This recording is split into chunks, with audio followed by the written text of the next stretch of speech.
Good morning, everyone. We could do better than that. Good morning. Thank you. We're in the Bronx. I know you're louder than that. I am so happy to be here today at DeWitt Clinton High School alongside our Mayor, Eric Adams.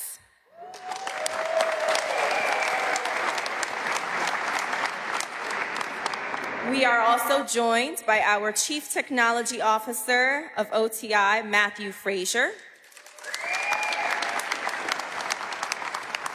Chief Marketing Officer of T-Mobile, Mo Kataba, our partners at Dell, and Yankees player Jazz Chisholm, and of course, dear friends, Superintendent Marcel Deans and Principal Pierre Orbe. Today marks another incredible stride in supporting our children and communities, creating equity for our students and bridging the digital divide. I'd like to thank all our partners who have made this a success, many of whom you'll hear from today. And let's give a big round of applause for our students who are standing behind us today.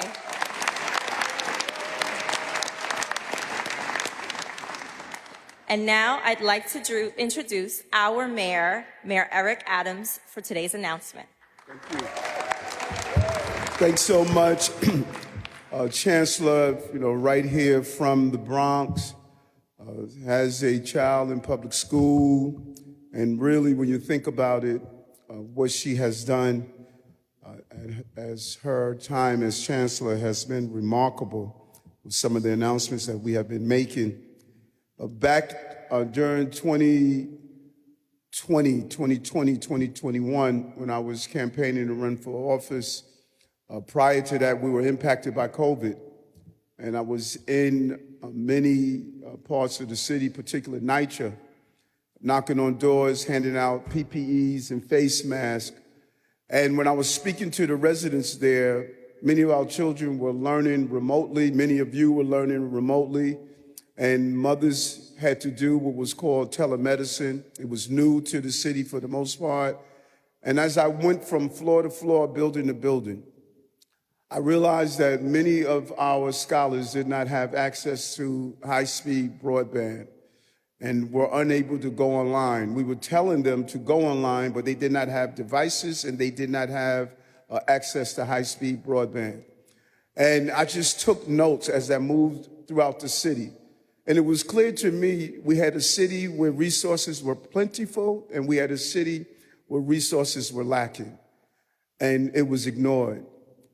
And we made clear when we came into office, we were going to dismantle each area where we saw the lack of resources in general, but specifically around access to technology. And one of the most important things we did was to assemble a team that understood that. And that was the first person of color to be the Chief Technology Officer in Matt Frazier. And what Matt did, what our Chief Technology Officer did was remarkable. There was many layers to his accomplishment. First thing he did was free, high-speed broadband internet service to all NYC residents in the city. And now we're expanding it to other low-income housing residents as well. But now we're moving to the next phase, because it must be a holistic approach to doing this. And as we have a star Yankee player here, we also knew you have to build the right team. And we did it by bringing on and partnering with T-Mobile. And we want to thank T-Mobile for what they are doing, but also you needed a real leader of that team to bring this package together. And we did it with not only my Chief of Staff, Camille Joseph Vala, but also the amazing First Deputy Mayor Randy Mastro, who brought this home and made it happen. And so we want to thank our Chancellor for what she's doing to prepare our scholars for the future. And you can't do it without access to reliable technology and high-speed internet. It is a crucial part of this component. And right now, too many of our students don't have it. They don't have access to it. The whole thought of being able to have a Chromebook or iPad is just not realistic when you're dealing in tough economic times. But we knew we could make it happen if we brought the right partners together. And we cannot allow that access to be lacking in our classrooms. It limits not only how you have your creative energy, but it limits opportunities outside of our classroom. But anything is possible when you believe in people, when you believe in young people, and you believe in families. And so this school year, we are powering up education in our city. And since you all know that Stan Lee went to this high school and went to create legendary superheroes, so today we are unveiling our new superhero, and we like to call him Chromebook Man. It is superpower. It is bridging the digital divide with a simple flick of a thumbs up. So today, as our first act, we are announcing that we will be providing 350,000 New York City public school students with brand new personal computers with LTE access. Each student will have access to the internet. And as part of our continuing efforts to ensure their academic success and bridge the digital divide, and because we know that too many families are still struggling with the cost of living and cannot always afford new internet-enabled devices, we're providing these devices to students for free. Think about that for a moment. 350,000, you could applaud to that.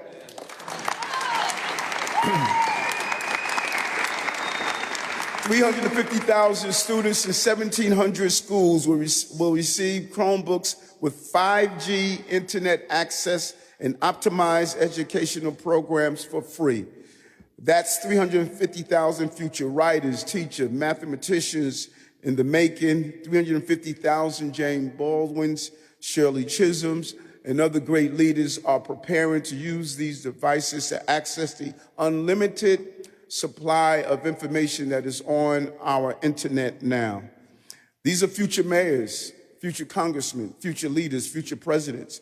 And because 350,000 students will soon possess the essential tools necessary to succeed in today's digital learning environment, this is a monumental investment in our young people's potential and working class families of our city. And our proactive data-driven rollout strategy is closing the gap in device access across all public school systems. We're using data to ensure that the Chromebooks are distributed in areas where the need is the greatest. We're going to focus on the locations where the needs are the greatest, so that students are able to continue their learning, take advantage of remote opportunities, and apply for jobs in colleges. So let's keep this in mind. We may have taken away cell phones during the day, but you got Chromebooks for the entire day. And by providing students with keyboard-enabled devices crucial for writing, researching, and completing assignments, we are replacing outdated equipment that no longer meets current instructional and security standards. And just really want to credit the team that made this happen. As I indicated, CTO Matt Frazier, our Chancellor, Melissa Aviles Ramos, First Deputy Mayor, Randy Mastro, Chief of Staff, Camille Joseph Fallock, and the entire team. They are ensuring that the nation's largest school district remains ahead of the curve. And we cannot thank T-Mobile enough. New York City announced an agreement with T-Mobile to become a major wireless carrier to support city operations. And this agreement did not only save taxpayers millions of dollars in their phone bills on city-issued devices, it ensured we could pay for these devices that students have high-speed internet regardless of where they live. Our success could no longer be determined by the zip code we're from. It must be determined by you are a New York City resident, period. And so I want to thank all of our partners. This initiative is crucial as we continue to strive for a stronger, fairer, and more affordable city. At a time when the world's information is just a click away, we cannot wait any longer to expand access to this technology, and that is what we're doing every day. The right team, the right partnership, making it happen for our New Yorkers. We will equip them with the skills they need to succeed, and we're working to build a better future. Now you get a free device, and we are going to make sure that the device is handed out appropriately. We want to first turn it over to back to our chancellor, and she would give her comments. Chancellor.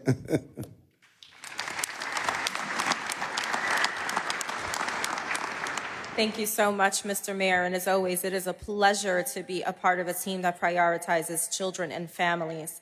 And so now it is my honor to invite the Chief Technology Officer of OCI, Matthew Frazier, to say a couple of words. All right.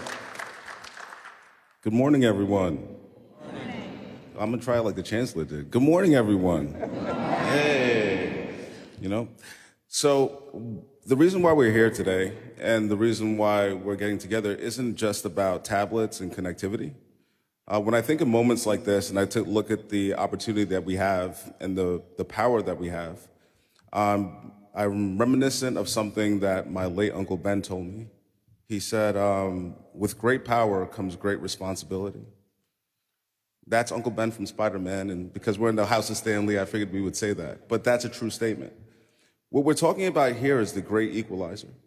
When you look at education and what it means to so many in the city, when you come into a space where you may not have the economic means to have the best clothes, to have the best toys, the best cars, the best tools, one of the things that can get you out of that systemic cycle of poverty is access to education.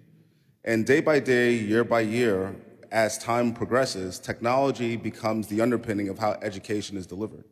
When I went to school, back in my day, one of the things that they used to do was teach every student on how to get a library card and how to go to the library to get information.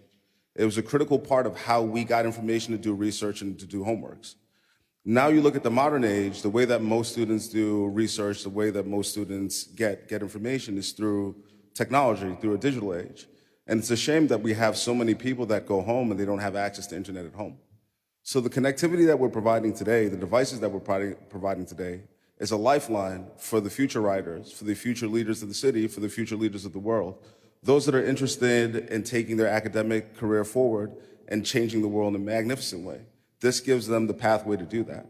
But none of this would be possible without strong partners. So I'd like to thank our partners at T-Mobile, our partners at Dell, and our partners within the city, because without us as a collective, it wouldn't happen.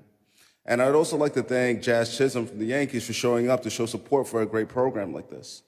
In addition to education, sports is a pathway out to the future, so that having one of our leaders of one of the New York sports teams here supporting us is also a big thing for us as well.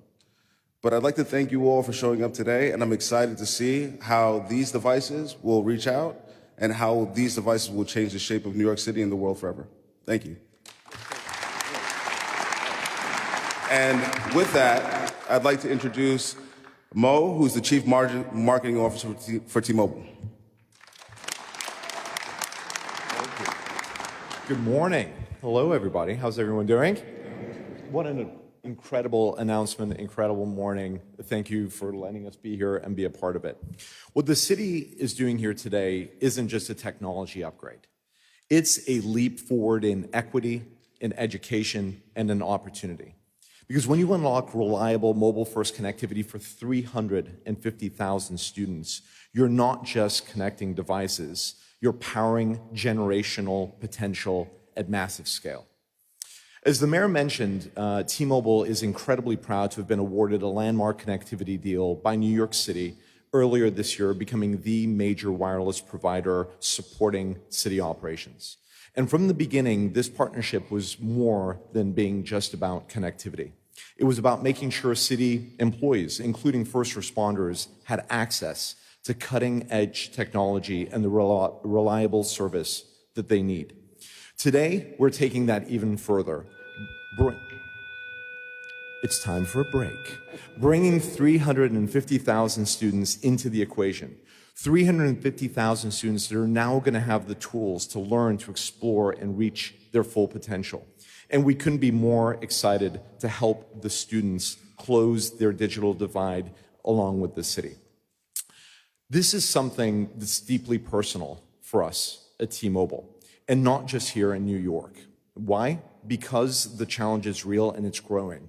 In fact, there was a recent survey, and what we found was that nearly 1 in 4 parents are cutting back on essentials like food or utilities in order to be able to afford internet access for themselves and their children. And it's just heartbreaking, and it's completely unacceptable. And it's why this initiative matters so much, and why I think it's a beacon for the rest of the country. It's not just another program, it's something that will have an immediate, tangible difference in the lives of every New Yorker. And for students specifically, it's a game changer. Think about it. Cellular connectivity is more pervasive than Wi-Fi, period. It means that a student can simply open their new laptop and connect from virtually anywhere to get their work done. It doesn't matter where they live. It doesn't matter what their after-school situation looks like. It doesn't matter where their activities take them. With connectivity on the nation's best mobile network, they can log in on their way to school, at home, or even from a park bench or anywhere in between. It's that kind of access that changes everything. It removes friction, it drives inclusion, and it levels the playing field in a way that fixed solutions never could. We're proud to be serving and supporting New York City today, not just as a technology partner, but as a force multiplier for student success. Because this isn't about megabytes or modems, it's about what's possible when every single student in every borough gets a fair shot at the future. Thank you. And with that, I will hand it off to Mr. June, one of the local students.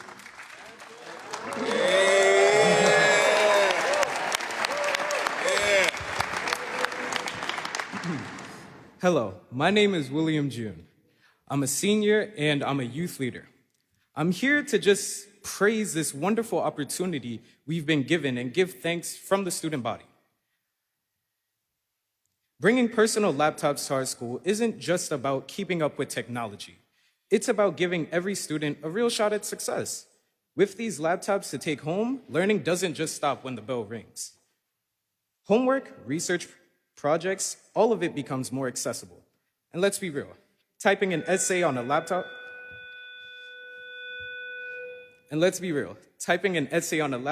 is a lot faster than trying to type it fast on a phone.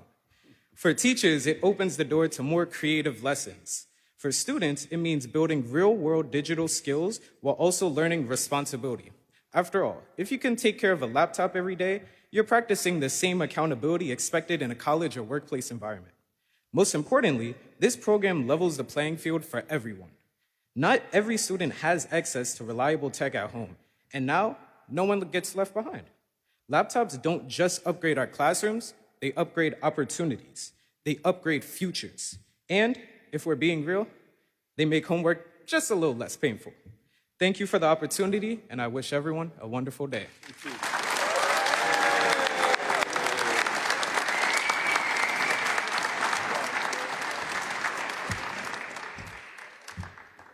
Well, we're going to do some on topics on it. Marsha, how are you?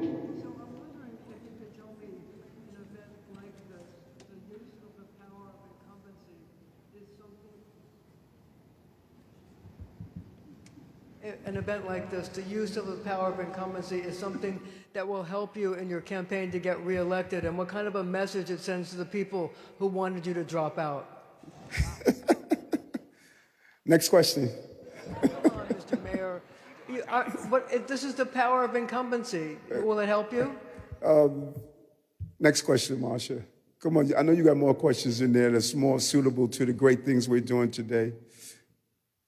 Mayor, and the Chancellor as well, you're talking about technology today. Do you think the cell phone bell-to-bell ban is working so far? And the Mayor, you brought this up. We may have taken your phones away, but we're giving you this high-tech grid out there. We're hearing some buzz that some kids are trying to get around the cell phone ban, use a burner phone, drop something else in the bag. I'm wondering, Chancellor, if you've heard about that and how it's going so far. And the chancellor could talk about it, but if children or young people or young scholars are trying to get around, this is all part of their creative spirit and energy. We did it. Let's not act like when we were in school, we didn't have all our little tricks on how we got around things. This is all a part of creativity. We have to match their creativity. We're making sure the rules are followed. But I love how adults all of a sudden have selective amnesia on the things they did when they were young people. I know the things I did. And so, this is all make us creative, and we're going to remain our creativity to make sure the cell phone ban stays in place. So, Chancellor? I don't know what you could say after that. But what I will say is that as a mother and a former high school teacher and principal, I've seen a lot. And what I know is to always expect young people to try to work around us. Am I right, young people? You're always going to find a way. So this is why open dialogue with students is so important, and hearing how they feel about the implementation and how they feel about the guardrails and that they feel respected. And I want to make it clear, this is a law. We have to be compliant. Right? But in our compliance, that doesn't mean that we have to be negligent in our connection with young people. And what we're doing here today, what the mayor pushed for, is our centering of technology and forward-thinking classrooms. So while we are creating distraction-free zones, we talk a lot about banning cell phones, but let's be clear. This is about creating distraction-free zones where instruction, appropriate school-based technology, is a tool that we are using to forward innovation and creativity for our young people.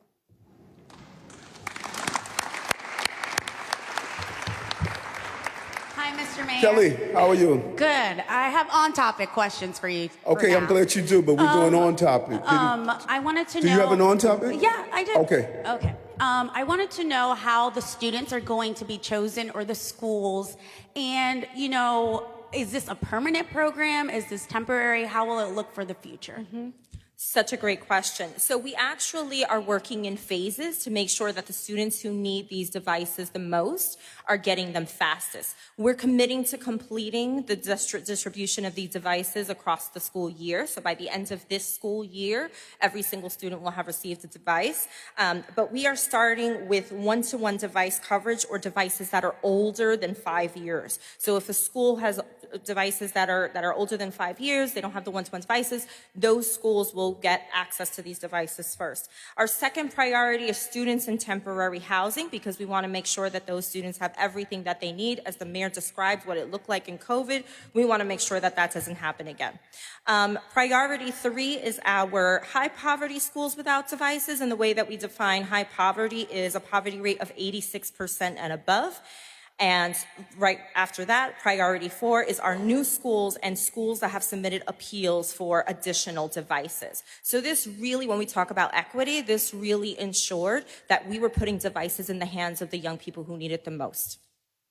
And then long-term, will it be a long-term project? So yes, it is over 4 years. The young people do keep their devices with them until they graduate, so that's the nice thing. And should a device be misplaced, or if it is broken, then we will work with the school to make sure that the devices are replaced. Hold on, we can't have a star player here without saying a few words. A sports figure, a player, an athlete, and when you talk about coming to the plate, striking out, and coming back and going back at bat, never surrender, never giving up, never worrying about those who are in the bleachers, who boo you, who yell at you, who call you names, who want to see you fail. You got to get back up. You have to always remember there's another at-bat, there's another game, there's a ring waiting for you. And so, as I tell people all the time, let your haters be your waiters when you sit down at the table of success. And so here we have a star athlete. Please come and say a few words.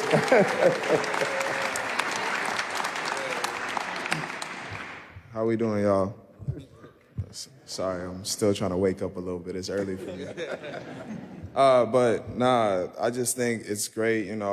I've been in New York for 2 years now, and this is like the 7th school I visited, and this is the 7th time we're doing this. So I love giving back. I love giving back to the community because this reminds me of where I grew up.